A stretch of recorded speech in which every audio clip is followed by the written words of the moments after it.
This video is dedicated to a pioneer in the video game industry, Takashi Tezuka. Recently, it has been announced that Tezuka will be retiring in June after over 40 years of service. Thank you, Mr. Tezuka, for all that you've done for the Super Mario series.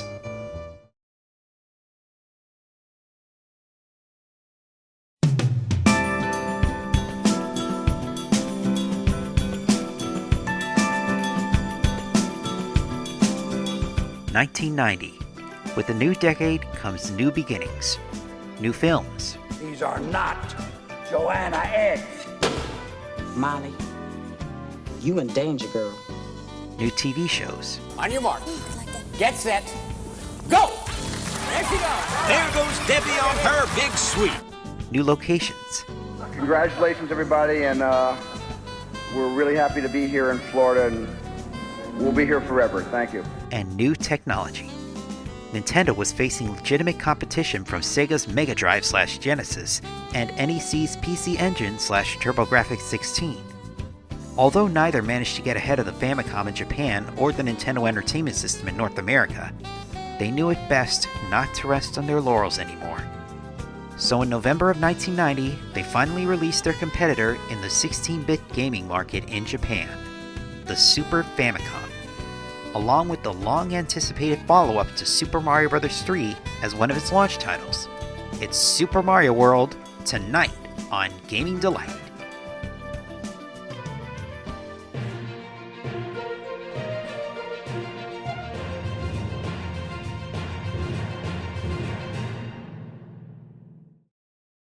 Super Mario World begins with Mario, Luigi, and Princess Peach, aka Princess Toadstool, taking a well-earned rest in Dinosaur Land after banishing Bowser and his Koopalings from the Mushroom Kingdom. Dinosaur Land is, of course, an archipelago inhabited by dinosaurs. Lush green hills, caves, mountains, a forested area, and a valley underneath. That is, a valley where Bowser has set up a new base of operations. His Koopalings have also set up castles in 7 different areas, as well as a series of fortresses and ghost houses. The Koopas have also imprisoned a little green dinosaur known as Yoshi, as well as his friends, in enchanted eggs to ensure no one got in their way. Once Bowser catches wind of the Mario Brothers and Peach on the island, he kidnaps the princess once again, while Mario and Luigi are taking a nap. When they wake up to find Peach is missing, they conduct a search for her and happen upon Yoshi's egg. Yoshi pops out and tells them what happened to his friends and what Bowser is up to. Each trapped friend has been taken to a Koopaling's castle, and the Marios must beat the Koopaling to conquer the castle and save the egg. The only way to hatch them freely is to beat Bowser, which is also what must be done to rescue the princess. So Mario and Luigi, with the help of their new friend, set off to save the day. Along the way, you're met with a series of enemies, some old with new looks and some entirely new. Now, this is not a complete list. Koopa Troopas can now be stomped out of their shells, leaving a helpless reptile in its undies. What's more, the Koopa Troopas have 2 new colors, blue and yellow, to go along with red and green. Piranha plants are now jumping piranha plants, popping out of pipes without the need of roots. Regular piranha plants still appear, though they're rarer. Some of these jumping piranha plants also spit fireballs. Hammer Brothers are now the amazing Flying Hammer Brothers, who toss hammers from flying platforms. Goombas, which are now known as Galoombas, and their flying counterparts, are now more round-shaped rather than mushroom-shaped. Thwomps remain the same, but they also have smaller counterparts that roam in jumping arcs called Thwimps. Lakitu and Spiny are virtually unchanged, except if Lakitu is beaten, his cloud will often remain intact, giving the player a chance to float on it temporarily. Lakitu can also pop out of pipes to throw Spinies. The Boos are back as Boo Buddies, with Fishin' Boos, which are basically ghostly Lakitus, and the massive Big Boos. The big ones hide their faces when faced with the player, but then attack when their backs are turned away. Early in development, these big Boos, like the Boos before them, were given the name Boo Jackson. a reference to football and baseball player Bo Jackson. And speaking of football, Charge and Chucks are among the new enemies. They're Koopas in gridiron football gear, and they take at least 2 hits to beat. They come in numerous variants: the standard Lookout Chuck, basic charging and tackling; Confused Chuck, who throw baseballs and bounce every time the player does so; the Passin' Chuck, who stand in position and kick footballs at the player; Clappin' Chuck, which jump and clap; Splittin' Chuck, which split into 3 standard Lookout Chucks; Diggin' Chuck, which dig rocks that tumble upon the player; and the 2 unnamed variants that either whistle to attract other enemies while not attacking, or leap at the player.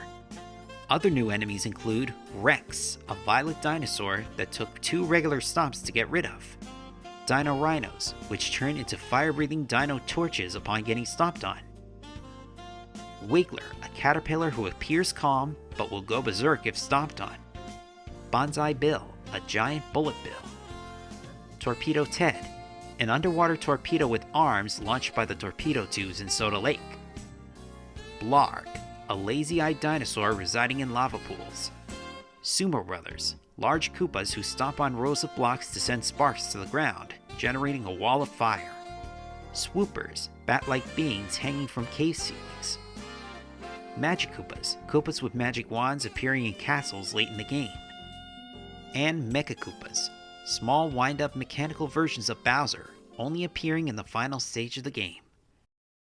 In terms of power-ups, the usual Super Mushrooms, Fire Flowers, and Super Stars are back, with new ones. The Cape Feather replaces the Super Leaf, which was originally intended to carry over from Mario 3 into Mario World. Instead of raccoon ears, Mario and Luigi gain a cape, and the player can control their flight with the D-pad, keeping them airborne longer than usual. The Power Balloon, or P-Balloon, can inflate the player like a balloon and let them float in midair for a short period of time, or until they take a hit. The item reserve box on top of the screen drops an item when the player presses select or takes a hit and shrinks down, giving them the chance to grab it. This replaces the item storage from Mario 3. Yoshi is also a valuable asset to the Mario Bros. Team. He can be used as their noble steed. But not only does he provide transportation, he has his own abilities. He can swallow items and enemies by grabbing them with his tongue, including Koopa shells. Depending on the color of the shell, Yoshi can spit fire, stomp on the ground hard, or fly. He can cross rough terrain that the Mario Brothers can't. If the player takes a hit, Yoshi runs away, but he can be retrieved if he doesn't fall into a pit. In addition, Yoshi has his own power-up, Yoshi's Wings, which turn him into a blue-winged Yoshi and transport him and the player to Coin Heaven. After completing, he remains blue. There are also baby Yoshis in numerous colors, but we'll get to that later. Also, Yoshi can't be taken to castles, fortresses, or ghost houses. In addition, Mario had a new move, the Spin Jump, which can instantly take out some enemies, and also break some blocks. If you're Fire Mario, whatever enemy you shoot with fireballs leaves a coin in its place. And for the first time in the history of the Mario series, you can replay stages over and over again. And that's important for those stages marked red, because they have more than one exit. They can lead to hard to reach stages, shortcuts to later stages, and even some big surprises, like the top secret area in Donut Plains, which lets you refuel on power-ups and Yoshi. As with Mario 3, the Koopalings are fought in castles in 7 areas, but this time they don't use stolen magic wands. More on these battles later. To help the Mario Brothers on their journey, there are 4 Switch Palaces hidden in different areas: yellow, green, red, and blue. In the first half, you have the opportunity to accumulate coins and/or extra lives with the help of a Switch block.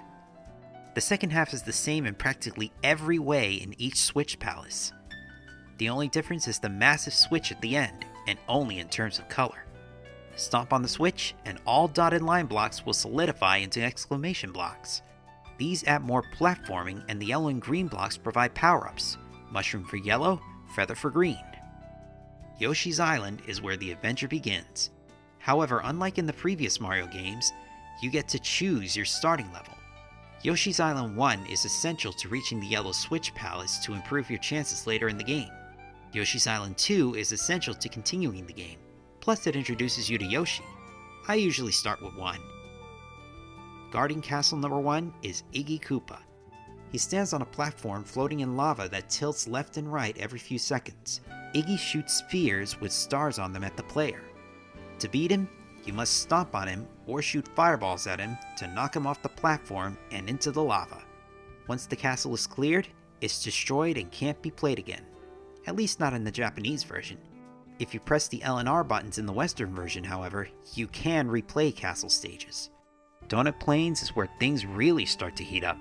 Not only does it mark the debut of the Cape Feather, it also introduces secret exits, ghost houses, and the Star Road. Both ghost houses in this area have secret exits. The Donut Ghost House's secret exit requires you to be equipped with a cape, and a safe path leading to the upper platform. The Donut Secret House's secret exit requires taking on a Big Boo boss battle. The Big Boo himself is harmless, but he has 2 Boo buddies trying to stop you. Throwing 3 grab blocks at the Big Boo defeats him, and all the Boos in the area will vanish. This unlocks the first Star Road. We'll talk more about that later. The secret exit in Donut Plains 2 leads to the Green Switch Palace. Guarding Castle number 2 is Morton Koopa Jr., who seals off the arena and climbs the walls before jumping down on you. Stomp on him 3 times and he'll disappear, unlocking the path to Vanilla Dome. Vanilla Dome consists mostly of underground stages. There's also 2 ways to get from there to the Twin Bridges. One way is the standard way, go from stage to stage to get to Lemmy's castle. There, he'll be fought by popping out of a series of pipes along with 2 fakes, all while a lava bubble tries to disrupt your progress. Hitting the real Lemmy 3 times knocks him into the lava pit. The other way to the Twin Bridges is through a secret exit in Vanilla Dome 1, which requires a well-timed use of Cape Mario, a Flying Yoshi, or clearing the Red Switch Palace, which is unlocked by finding the secret exit in Vanilla Dome 2. All this leads to 3 vanilla secret areas. The first one leads to a green pipe at the upper left corner of the map, taking you outside the dome to the remaining 2, and the Vanilla Fortress. Now, the fortresses are similar to the castle stages, except each of them is guarded by a quartet of Triceratops-like enemies known as Reznor. Each one shoots fireball projectiles at you from a Ferris wheel-like platform. Hitting one underneath knocks it off its platform, but after 2 are beaten, the bridge you're standing on slowly starts to collapse, and you have to rely on good timing to get the remaining 2. Up next is the Twin Bridges. By beating Lemmy, you get to take on the Cheese Bridge area, which has 2 exits. One leads to Cookie Mountain, and the other is a secret exit, which requires flying beneath the regular exit or sacrificing a Yoshi. This exit leads to Soda Lake, the only area in which you encounter Torpedo Ted. If you get past the Vanilla Fortress, you take on 2 stages of the Butter Bridge. The first is an auto-scrolling stage, which is a challenger for sure. The second isn't as challenging, though there are a lot of Koopas to go through. After clearing either side of the Twin Bridges, it's on to Castle number 4, where Ludwig von Koopa awaits. When he battles, he spews fireballs and spins around in his shell. Stomping on him 3 times when he's out of his shell takes him out and unlocks the path to the Forest of Illusion. The Forest of Illusion is probably the most perplexing part of Dinosaur Land. Many stages here have secret exits. Some may be essential to getting to Castle number 5. Others can either backtrack or take you to another fortress, and even unlock the Blue Switch Palace. Forest of Illusion's secret exit is the key, in more ways than one, to unlocking the path to Roy's Castle. In Roy's Castle, you ride on a snake platform over a lava pool, trying to avoid lava bubbles and spikes along the way. After that ride is done, it's all about dodging Bowser statues, which are still, but shoot fireballs at you. But that's all that's in the way of the big red doors to Roy Koopa's room. The battle with Roy is similar to that with Morton, except this time the walls close in from time to time. Like with Morton and Ludwig, stomp on Roy 3 times, and he's history. Another egg saved, another area to explore. Now it's on to the delectable Chocolate Island, where you encounter Dino Rhinos and Dino Torches for the first time. Several stages have platforms colored chocolate brown, as well as hot boiling mud or tar replacing lava. Chocolate Island 2 is pretty unique in that the areas after the first change depending on the coins you pick up and the time remaining. In fact, getting through Area 2 with at least 250 seconds remaining takes you to a secret exit, which requires getting past these charge and chucks. You might not even need to get through the fortress to access Castle number 6, if you can get past the chocolate secret. Wendy's Castle is, in my personal opinion, the toughest Koopaling Castle stage to tackle in this game. There's skewers all over the place, especially in the stretch leading to the Midway Gate. These skewers pop up and down faster than normal, so you need to have your moves done with perfect timing, or you might lose a life instantly. I can't stress enough, folks, that these skewers are no joke. But once you cross the Midway Gate, you're pretty much home free. You just have to deal with moving blocks, hotheads, and little sparks, as well as a few small platforms. But once that's done, Wendy awaits you at the end. Just like with Lemmy, she pops in and out of pipes alongside fakes, except the pipes are now perfectly leveled, and there are now 2 lava bubbles to deal with. Again, hit Wendy 3 times, and she'll meet the same fate as her fellow Koopalings before her.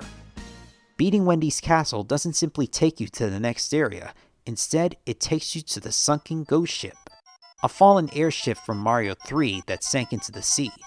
There, you must find the magic ball at the goal while getting past Boo Buddies and Eries. This is the one time in this game Yoshi can actually appear alongside the ghost enemies.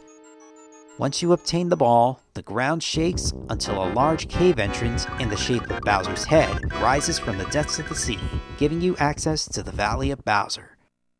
Like in Vanilla Dome, there's many underground stages as well as the toughest fortress stage by far, which is only unlocked by finding a secret exit in Valley of Bowser 2. There's also a secret exit in the Valley Ghost House, though that's pretty difficult to achieve. Find that and you take a shortcut to Castle number 7. Castle number 7 is where you battle the final Koopaling, Larry Koopa. It's not as difficult as getting through Wendy's castle, but it's still pretty convoluted. First off, you ride a longer snake platform, then you have 2 paths to the next area. One is the quickest way out on top, but on the bottom there's a Midway Gate with 2 dragon coins and a super mushroom right before it. That might be helpful. The second area is where you try to get past walls of yellow blocks, which you may need a cape feather to get through, or a little patience with the Magic Koopas. The red doors lead to your final battle with Larry, which is similar to the battle against Iggy, except there are now 3 lava bubbles. Knock Larry off the platform and into the lava, and you unlock the path to the front door of Bowser's Castle. Another way to get to Bowser's Castle is by clearing the Valley Fortress. Like I said earlier, it's extremely tough to get through, especially in the final stretch, almost similar to Wendy's Castle, but once Reznor is beaten here, the path to the back door of the castle is unlocked. Bowser's Castle is the final boss stage of the game. There are 2 areas to go through, each with 4 different paths. I usually take Path 3 in the first area and Path 8 in the second, as they contain power-ups to help out against Bowser. The third and final area, which is where you start from the back door, is a dark room with a very rare red question block that turns on a spotlight to illuminate the room. After getting past the Mecha Koopas and Ninjas, the player reaches the big red doors leading to the rooftop of the castle, where Bowser awaits in his Koopa clown car. After a moment of hovering, he tosses up to 2 Mecha Koopas at the player. Stop on a Mecha Koopa and throw it upward at Bowser's head. Once he takes 2 hits, he flies off and the shower of flames will fall from the sky before he returns. The captive Princess Peach tosses a super mushroom to assist the player. Bowser's assault continues, except this time, before tossing Mecha Koopas, he drops giant metal bowling balls to throw at you, twice. Again, hitting Bowser with 2 Mecha Koopas causes Bowser to drop another shower of flames upon the player. Peach tosses another mushroom, and now Bowser and his clown car bounce on the ground repeatedly in an attempt to crush the player. Eventually, Bowser will continue throwing Mecha Koopas, though they can be flung off screen if struck by the clown car. Once Bowser takes 2 more hits this time, his clown car goes out of control, forcing him to release Peach as he flies out of sight. With Bowser defeated, the gang resumes their vacation and Yoshi's friends are released from their eggs. Now, even though that's the final boss of the game, it's not quite the end of the game. The real goal is to get through all 96 exits. This is where Star Road comes in. There are 5 hidden in 5 parts of Dinosaur Land. Each one leads to a level in Star World, which has a different colored baby Yoshi. Feed him 5 enemies or items at most, or a single power-up, and he'll grow into an adult Yoshi, able to perform different traits regardless of the shell he has in his mouth. Yellow stomps on the ground hard. Red spits fireballs. Blue flies. Each level in Star World has a standard exit sending the player back to the preceding Star Road, and a secret exit leading to the next Star Road and the next level. Except for Star World 5, which unlocks the path to the first Star Road upon clearing the standard exit. The secret exit here, however, unlocks the path to a 6th Star Road, which takes the player to the Special Zone, a world of 8 of the most challenging stages in the game. The Japanese versions of the stage names were completely different. One name was given to 2 consecutive stages. That might explain why every time you clear the 2nd, 4th, 6th, and 8th stages, you get the option to save the game. The Western version gave each of the 8 stages a different name: Gnarly, Tubular, Way Cool, Awesome, Groovy, Mondo, Outrageous, and Funky. Gnarly is mainly vertical, requiring you to climb vines and ropes and jump on springboards and junk blocks. But if you have a Yoshi, you can swallow the blue Koopa Troopa the moment it touches the rope and fly all the way up. Then back down on the other side and you've got it made. Tubular is, by far, the most difficult stage in my personal opinion. There's very little ground. You need good flight with the power balloons while avoiding the volcano lotus plants and paratroopas, as well as the passing chucks. But I personally use a blue Yoshi so as to improve my chances of clearing the stage without a hitch. Way Cool is all about shifting platforms. You may need a cape to get past the maze of fuzzies and chainsaws flawlessly. Yoshi's wings might also be helpful in clearing the stage. Awesome is winter themed, with icy terrain. This gives the Mario Brothers less traction, and this is one time a superstar may give you a disadvantage, so be careful when using this. The Mario Mania strategy guide claims it's the most difficult stage in the game, but I've had far more issues with Tubular and Outrageous than this. Groovy is my personal favorite of the special stages, in that it's shown in the demo screen. It's one of the easier stages in the Special Zone, not a bad reward for getting past Tubular and Awesome. Mondo is partially water-based, but the tide randomly changes from high to low, and the current is hard to tackle. You may have to rely on dry land. Outrageous is another extremely difficult stage in this zone. There's bullet bills, wigglers, and fire snakes galore, and high pipes to get past. Funky is where the journey ends. It's a pretty long stage with only 200 seconds, which can increase if you have a Yoshi and have him swallow the green berries, adding another 20 seconds to the clock for each. Once you reach the final straightaway, you'll find coins that spell out "You are a super player," as a way of congratulating you for clearing the final stage of the game. Once all 8 special stages are cleared, you unlock a 7th Star Road, which takes you back to Yoshi's Island. Only this time the setting has changed from spring to autumn. Many areas on the map have changed colors, and enemies have also been changed. Koopa Troopas are now masked Koopas, Piranha Plants are pumpkin plants, and Bullet Bills are Pidgeot Bills. On the title screen, save files have a number beside them representing the number of exits you found. If all 96 are found, you'll find a star beside the number. That is, in the Western version. Super Mario World was released alongside the Super Famicom on November 21st, 1990 in Japan. In August of 1991, it was released alongside the Super Nintendo Entertainment System. North America proved to be a bit of a challenge for several reasons. Among them, it had only been 2 months since Sega released their hot new game for the Genesis, Sonic the Hedgehog, to compete with Mario, and around that time, the Sega Genesis was given a price cut down to $150, with Sonic as the new bundled game. When the Super Nintendo launched, it was priced at $200, double the price of the NES at the time. Although Super Mario World was to be packaged with the Super Nintendo, some consumers weren't satisfied with the fact that the Super NES couldn't play the NES games, or vice versa. Some parents are refusing to be taken in. I'm going to say no, and I'm going to explain to him how people market things to make you spend more money. I was going to get it, but I don't want to spend that much money. He has a Game Boy, and now he has the Nintendo, and now he'd have to have another unit just for that one game. It doesn't seem right. Why can't you just buy the cassette? Because it doesn't play in the regular one. You have to buy the Super unit. Who's doing that? By that time, Sega had already put out the Power-Based Converter, a cartridge adapter that played Master System games on the Genesis. But with the Master System's low sales in North America, the converter was mainly ignored. Nintendo was originally going to add backward compatibility to their 16-bit system, but later decided against it so as to keep the system affordable. Plus, Nintendo stated that they would maintain support for the NES a little longer. Despite the consumer complaints, the Super Nintendo and Super Mario World were a smash hit. Super Mario World went on to sell over 20 million copies worldwide. A majority of them were bundled with the Super NES, which went on to sell around 50 million units. Even critics praised it a great deal.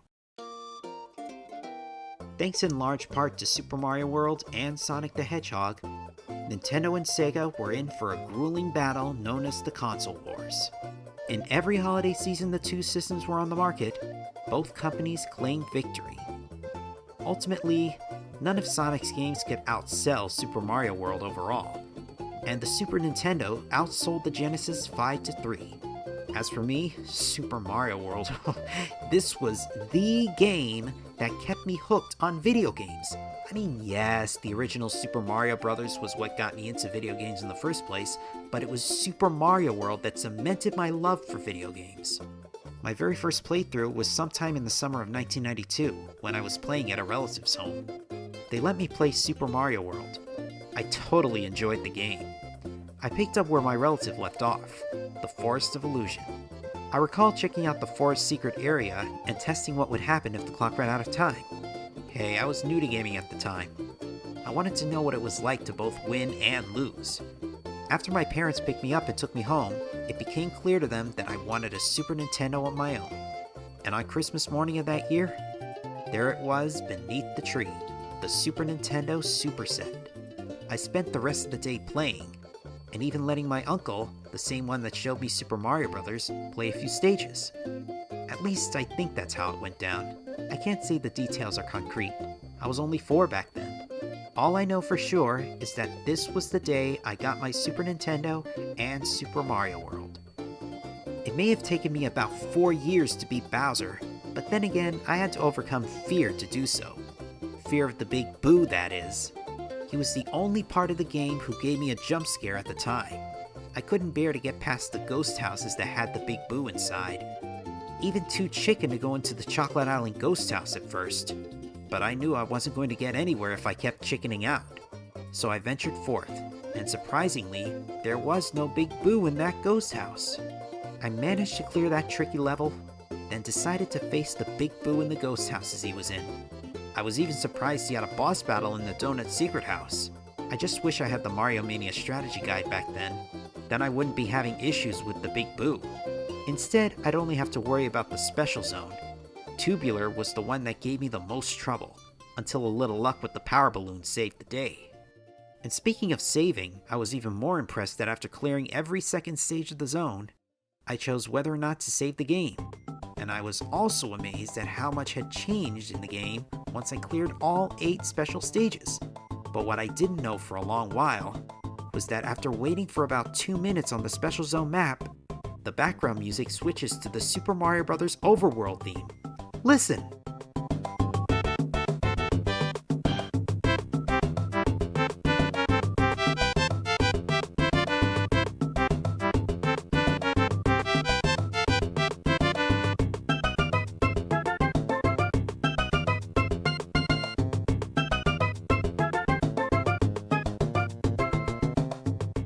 Super Mario World is never going to get outranked in my list of favorite video games. Not even Super Mario 64, my second favorite, can beat it. The game became a permanent staple, and almost 10 years after getting the original game, on Easter of 2002, I got my own copy of Super Mario World, Super Mario Advance 2. It became my favorite Game Boy Advance game ever. 5 years later came the Wii, and with it, the Wii Virtual Console. I chose to skip the Wii U and 3DS Virtual Console ports at the time, but then came the SNES Classic Edition in 2017 and the SNES library for Nintendo Switch Online 2 years later. But in all that time, I missed playing the original game. I regretted ever selling my old Super NES and its games, and I had recently taken up retro game collecting. So in early 2020, before lockdown, I picked up a Super NES and a copy of Super Mario World from a retro game store. I finally relived my childhood memories. Super Mario World was so popular that in the fall of 1991, a Super Mario World animated series premiered alongside the final season of Captain N the Game Master on NBC. This series, namely the finale, Mama Luigi, led to many internet memes and was part of some early YouTube poops. Mario, wherever you are!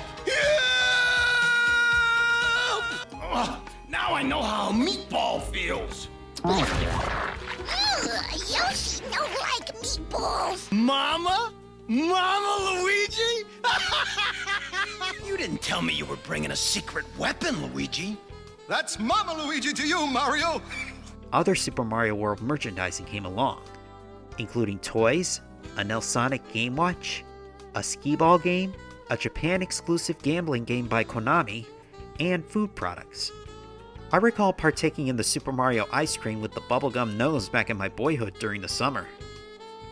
The legacy continues to this day in the gaming community. There were ROM hacks, namely Kaizo Mario World, which is rife with extremely tricky stages. Nintendo must have noticed these and decided to come up with a game that allows players to create their own Mario levels, including that of Super Mario World. That's where Super Mario Maker for the Wii U and Super Mario Maker 2 for the Switch came in. Yoshi eventually got his own series of video games, including Super Mario World 2 Yoshi's Island, which is actually a prequel to Super Mario World. And let's not forget the aforementioned re-releases of Super Mario World, including a re-release of Super Mario All-Stars, which included Super Mario World. There's very little difference, except that Luigi has a different sprite. Why he didn't have this sprite in Super Mario World to begin with, I may never know. I mean, he had a different sprite in the Western Super Mario Bros. 2 before development of Super Mario World began, and even before that, the official artwork of Famicom Grand Prix 2 3D Hot Rally had Luigi stand out from Mario by being taller. But at least this new sprite carried over to Super Mario Maker 2. Modern-day critics continue to rank the game high in many of their polls. In December of 2025, when IGN posted its list of the top 40 Super Mario games of all time, Super Mario World was ranked number 1. I wholeheartedly agree with Brian Altano when he said, Super Mario World was, and always will be, a masterpiece. Before we wrap up this review, here's a little tidbit I've discovered over the past few years. When the Super Famicom hit stores in Japan, it was packaged with 2 controllers, each with 4 face buttons. Unlike its US counterpart, the face buttons are all convex and have different colors: blue, green, yellow, and red. These colors would be implemented into Super Mario World in many ways. There's the logo, with the letters in the 4 colors. This would carry over to many future Super Mario games. The dotted line and exclamation blocks and their associated switch palaces, the Koopa Troopa shells, the Yoshis, and of course, the cover art of the game. In Mario's most powerful state, he wears a yellow cape as well as his red hat and blue overalls, while riding a green Yoshi. All these colors made it clear that the Super Famicom / Super Nintendo and Super Mario World were, and always will be, genuinely super. Thanks again for watching Gaming Delight. Until next time, happy gaming!